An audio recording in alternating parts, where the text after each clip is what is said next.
कहानी की शुरुआत बनारस के पुराने घाटों से होती है, जहाँ सुबह की आरती और गंगा की लहरों के बीच एक लड़का आरव अपनी डायरी में कुछ लिख रहा होता है। आरव एक शांत स्वभाव का, गहराई से सोचने वाला युवक है, जो लोगों से कम और अपनी यादों से ज्यादा बात करता है। उसकी जिंदगी का सबसे बड़ा राज उसकी वही डायरी है। आरव की जिंदगी अचानक बदल गई थी जब उसकी मुलाकात मीरा से हुई थी। मीरा एक खुशमिजाज, जिंदा दिल लड़की थी जो हर छोटी चीज में खुशी ढूंढ लेती थी।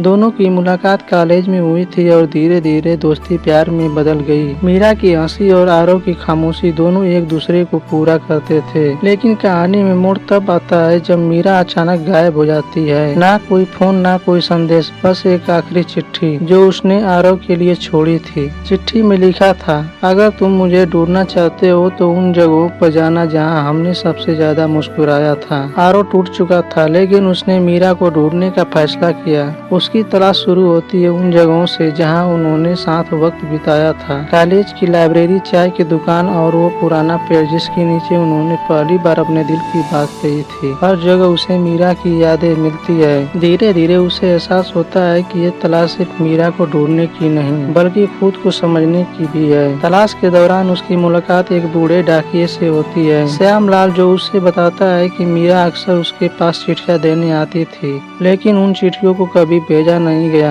आरव हैरान हो जाता है। श्यामलाल उसे एक पुराना बक्सा देता है जिसमें मीरा की लिखी कई चिट्ठियां होती है। हर चिट्ठी में उसके दिल की बातें, डर, सपने और एक अनकहा सच। एक चिट्ठी में मीरा ने लिखा था, मैं चाहती हूँ कि तुम मुझे याद रखो, लेकिन मेरे बिना भी जीना सीखो, क्योंकि कुछ कहानियाँ पूरा नहीं होती है, फिर भी खूबसूरत होती है। आरव को अब समझ आने लगता है कि मीरा कुछ छुपा रही थी। वो अस्पताल जाता है जहाँ उसे मीरा के बारे में एक सच्चाई पता चलती है। मीरा को एक गंभीर बीमारी थी जिसका इलाज संभव नहीं था। उसने जानबूझकर आरव को दूर कर दिया ताकि वह उसके जाने के डर से बच सके। ये जानकर आरव पूरी तरह टूट जाता है, लेकिन उसी वक्त उसे मीरा की आखिरी चिट्ठी मिलती है जो उसने अपनी मौत से पहले लिखी थी। आरव, अगर तुम ये पढ़ रहे हो तो मैं इस दुनिया में नहीं हूँ, लेकिन मैं चाहती हूँ कि तुम रो मत। मैंने तुम्हारे साथ जो पल बिताए वही मेरी पूरी जिंदगी थी। तुम मेरी कहानी का सबसे खूबसूरत हिस्सा हो। अब तुम्हें अपनी कहानी खुद लिखनी है। कहानी यहाँ से एक नए मोड़ पर जाती है। आरव धीरे धीरे अपने दर्द को स्वीकार करता है और मीरा की यादों को अपनी ताकत बना लेता है।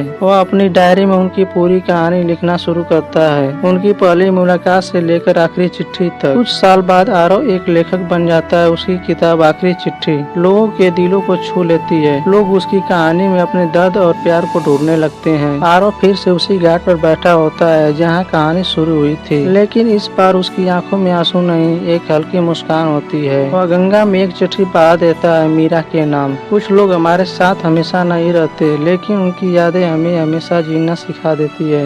और इसी के साथ कहानी खत्म होती है। एक अधूरी प्रेम कहानी जो पूरी जिंदगी का मतलब समझा जाती है। कहानी कैसा लगा कमेंट करके बताइए और वीडियो को लाइक कर दीजिए, चैनल को सब्सक्राइब कर लीजिए।